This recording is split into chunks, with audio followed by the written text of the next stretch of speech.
Welcome to Really Random Tutorials. Today I'll be showing you how to download a image as either a JPEG or a PNG file. So here I'm just going to try and download this image. Right click it, click Save Image As, and then just click Save.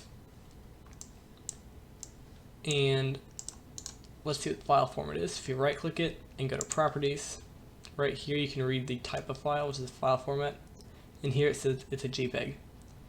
Now sometimes you'll want that, but I like to download PNG files a lot of the times because you can get it as a transparent background if that's what you want.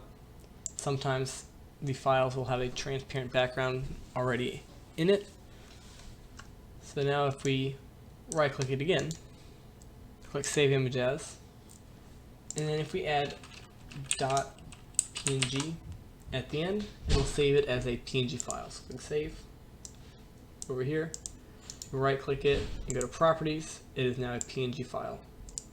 You can also save that as a PNG, which is .png, or a GIF.jiff, or a JPEG .jpeg. If you enjoyed the video or learned something, please like and subscribe. Thanks for watching.